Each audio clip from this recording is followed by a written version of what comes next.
There's a reason Fury Road hits different. It's not just the dirt, the flame-throwing guitars, or the wild, dusty chaos. It's how the whole thing was actually made.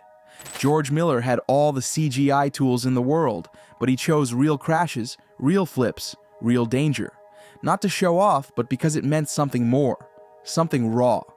Out in the Namibian desert, with cameras rolling and adrenaline peaking, they made a call that would define everything. Why ditch the digital safety nets? Why gamble with stunts that could have gone fatally wrong? The answer? It's part myth, part madness. And it all begins with one massive truck and a stunt that had no business working. Back in the 1970s, George Miller was just a young doctor dabbling in filmmaking, scraping together what he could to bring a scrappy little movie called Mad Max to life. Fast forward a few decades, and here he was, standing at the helm of a blockbuster with a jaw-dropping budget hovering around $150 million. The George Miller of the past, tinkering with engines and chaos in the dusty streets of Melbourne, could have never imagined the scale of what was coming. He had made the first 3 Mad Max films in his 30s, full of energy and experimental fire, but when it came time to shoot Fury Road, nearly 30 years had flown by. Miller was 67 now. The old days? They felt like a dream from another lifetime. And this wasn't just a bigger sequel, it was a full-blown cinematic beast. Imagine this: a giant truck tearing down a narrow red dirt road in the middle of the desert, kicking up so much dust you can almost feel it in your teeth. The mountains around it look like rusted knives jutting out of the ground, and this truck, this massive roaring beast, is moving like it's half rocket, half tank. It shouldn't be able to go that fast, not something this big, but here it is, thundering through the wasteland like it owns the place. Even when it's standing still, it looks like it might growl at you. It's the kind of machine that makes mechanics either fall in love or start sweating bullets. Technically, this monster is a 78-foot-long 6-wheel drive, 18-wheeler, but that barely scratches the surface. It's a Frankenstein's monster of a vehicle, part Czechoslovakian Tatra, built for brutal off-road terrain, and part 1940s Chevrolet Fleetmaster, a car you'd expect to see cruising post-Weywortshunder suburbs, not leading a desert convoy. It's got a massive round fuel tank strapped to its back, a hulking cow catcher bolted to the front, and suicide doors that swing open like wings on a demon. This isn't something you pick up off a lot. It's custom-built mayhem on wheels. This beast is the War Rig, Furiosa's War Rig. It's more than just a ride, it's the main stage for Mad Max, Fury Road. Most of the movie happens on or around it. It's the lifeline, the escape route, the battlefield. And being chased across the desert by Immortan Joe's army, it feels less like a truck and more like a modern Moby Dick, rolling thunder instead of rolling waves. George Miller, who was 67 during filming, would probably smile at that comparison. He's always been into big mythic stories. He's a fan of Joseph Campbell and The Hero with a Thousand Faces, so there's definitely some epic symbolism buried under all that sand and engine oil. But while Miller's off thinking about literary parallels and heroic journeys, the guy driving the War Rig, Lee Adamson, is focused on something a bit more grounded: wrecking it. In the story, Furiosa has bailed out, and the War Rig is now in the hands of Nux, played by Nicholas Hoult, the wild-eyed war boy with cracked lips and a redemption arc. But behind the scenes, it's Adamson at the wheel, and his job isn't just to drive. He's about to flip this metal mammoth on purpose, because in the world of Mad Max, driving often ends in a spectacular sand-spraying, steel-crushing crash, and someone's got to make that chaos look good. The epic War Rig crash near the end of Fury Road might look like it was ripped straight from the chaos of the Namibian desert shoot, but it wasn't. That jaw-dropping moment was actually filmed much later, about a year after the main production had wrapped, and it went down in a quiet suburb of Sydney called Penrith. The delay wasn't about scheduling or weather. It came down to one simple thing: they weren't sure how to pull it off. Back in the 80s, doing a massive tanker rollover meant finding a big open space and just going for it, like when Dennis Williams famously flipped a semi out on the Mundi Mundi Plains. But times had changed, and so had the options. Filmmaking had evolved, and Miller had a few tricks up his sleeve, but none of them were quite right. At one point, he considered using a miniature, a scaled-down War Rig like the model that sat on a table in the Kennedy Miller Mitchell office during planning. It sounded cool in theory, but miniatures tend to look best in nighttime scenes, and the crash in Fury Road needed to happen under the harsh, blazing sun. So that idea got shelved. Then came the remote-controlled vehicle experiment. They built a custom rig they could steer remotely, hoping it could handle the big stunt. It drove fine, but flipping it? Not happening. That left the team staring down the most obvious solution: CGI. For a while, it seemed like that was the path forward. But that didn't sit right with Miller. After pouring so much into building a gritty, believable world, wrapping it up with a slick CGI flip just felt off. Too polished, too fake. He knew what fans really craved, that raw, metal-smashing mayhem that made Mad Max what it was. So, in the end, he trusted his gut and fought for a real, practical stunt. Long after he'd pretty much given up on the idea of ever crashing the war rig, Lee Adamson got a surprise call from Guy Norris. The plan had changed. They were actually going to do it, crash that beast of a truck for real, and Adamson was going to be the one behind the wheel. Naturally, the stunt driver was thrilled, but George Miller? Not so much. Miller had already witnessed more than enough close calls while filming Fury Road. So with the finish line in sight, he wasn't exactly eager to push their clean safety record off a cliff, literally. The war rig was just too powerful, too unpredictable.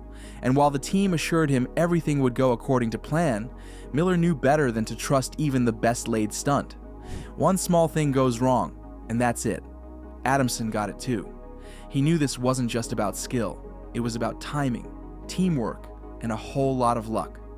The stunt itself was insane. The war rig had to roar down the track, squeeze between two giant rocks, which were actually just props, and hit a roll at the perfect moment. The truck had to flip, land upside down, and come to a stop just a few feet away from the camera. Precision wasn't optional. It was the whole game. Now, Adamson had a little edge that Dennis Williams, another legendary stunt driver, didn't. A cannon. This wasn't a weapon. It was a nitrogen-powered launcher bolted to the side of the truck, designed to blast the rig into a roll when triggered. About 1.5 meters long, it looked like someone had jammed a chunk of telephone pole under the truck. When Adamson hit the button, a massive pressure blast would fire straight into the ground, launching the entire 18-wheeler into the air. Before filming began, they ran a practice drill. The crew's approach, according to Adamson, was pretty relaxed. Let's just see what happens. They laid down some orange cones, those little witches' hats, to map out the course. Adamson, strapped tight inside a smaller, tougher roll cage than Williams had used, would drive past one cone, whip the truck around another, then swing it back. In that exact moment, mid-swing, he was supposed to let go of the wheel, slam the button, and wait for gravity to do its thing. But the first try didn't go as planned. Adamson asked, just out of curiosity, what would happen if the rig didn't flip. The crew confidently told him not to worry. What they didn't realize was that the cannon had a safety limiter on it, one that cut the pressure way down. So when Adamson hit the button, the truck barely lifted. The trailer, however, launched and tumbled, ejecting Adamson dangerously close to where the crew's catering table was set up. So much for "it'll definitely work." Take two went a bit better. The war rig actually flipped, but too far forward and too far left, smashing straight through one of the fake rocks. So, the team made a few adjustments. They shifted the cones, remeasured everything, and got ready to go again. The key to this stunt wasn't brute force. It was rhythm. Speed up to around 80 kilometers per hour. Stay laser straight. Make the first turn. Make the second. Hit the button. All in the blink of an eye. Every move had to be perfect. And on the third try, Adamson nailed it. That enormous truck flipped clean over, slid straight through the gap, and came to a perfect stop right where the shot needed it. But flipping a truck was one thing. Doing it for real, with cameras rolling, that was a whole different story. About a month after all the rehearsals and test runs, it was finally go time. For stuntman Lee Adamson, that wait between practicing and actually filming the real thing felt like an eternity. On the big day, the crew rolled up to the location, everyone taking their positions like clockwork. The air was thick with anticipation. George Miller, the director, sat nearby in this makeshift tent, surrounded by monitors, looking just a little more tense than usual. Once everything was ready, the crew radioed for silence. Then came the call everyone was waiting for. Action. That was the cue. Adamson got the signal, took a breath, and launched into it. According to him, it was like flipping a mental switch. Suddenly he was all in, gunning the war rig down the runway. He had maybe 100, 150 meters to hit full speed. Everything had to line up perfectly. At just the right moment, he swung the vehicle and hit the button that triggered the stunt. And in an instant, the rig was airborne. That's how fast it happened. 1 second you're driving, the next you're practically upside down. At first, it looked like a textbook stunt. Miller, watching from the monitors, saw the war rig hit the ramp, go flying into the air, and start flipping. The whole thing felt like slow motion, the vehicle tumbling through the air before finally slamming down into the dirt. Loud, dramatic, and somehow landing just a few feet from the main ground camera. It was a perfect hit, but right at the end, something looked seriously off. Miller jumped from his seat. All his instincts screamed that something had gone wrong. After directing 3 previous Mad Max films filled with chaos, crashes, and carnage, he knew when a stunt had crossed into dangerous territory. And what he thought he saw was terrifying. Adamson's head smacking the roof of the war rig as it rolled, the vehicle now upside down, and the stuntman seemingly unstrapped from his harness. Dust filled the air. Everyone froze. Then the crew bolted toward the wreck. Guy Norris, the stunt coordinator, was one of the first there, his black baseball cap and wild gray hair easy to spot as he ran in. Fire and Rescue Anus W was already on standby, and someone brought out the jaws of life to crack open the cab. As the dust settled, all eyes were locked on the wreckage, until Adamson suddenly stepped out, completely fine and grinning like a kid who just got off a roller coaster. The whole crew erupted into applause. Over in the tent, George Miller looked like someone had just taken 100 pounds off his shoulders. Turns out, what Miller saw wasn't Adamson at all. The head that hit the roof belonged to a stunt dummy, specifically one made to look like Nux, the character played by Nicholas Hoult. From the camera angle, Miller had mistaken the dummy for the real stuntman and thought Adamson had shaved his head. The rubber dummy, meanwhile, had its scalp basically ripped off during the flip. Later, as the crew inspected the wreckage, Miller walked over to Adamson, shook his hand, and pulled him into a hug, clearly still coming down from the scare. And here's the wildest part. Despite all the chaos, all the fireballs, high-speed chases, and metal-grinding crashes, they wrapped up filming Mad Max Fury Road without a single serious injury. A few scrapes and close calls, sure, but not even one broken bone. Given the madness that movie brought to the screen, that's nothing short of a miracle. In an age where most blockbuster movies are packed to the brim with computer-generated effects, Mad Max Fury Road took a wild detour, and it paid off big time. Instead of leaning heavily on green screens and digital trickery, director George Miller threw it back to the glory days of practical effects. We're talking real stunt performers doing real stunts in real vehicles, tearing across the Namibian desert while the cameras rolled. No CGI safety net, just grit, timing, and a whole lot of adrenaline. Now sure, audiences had a blast with superhero flicks like Deadpool and Batman vs. Superman, but let's be honest, those were mostly filmed in front of green screens, with visual effects teams filling in the gaps later. That kind of movie magic works for some people, but for others? There's just nothing like seeing someone literally flying through the air or hanging off a speeding truck without any digital hand-holding. And here's the kicker.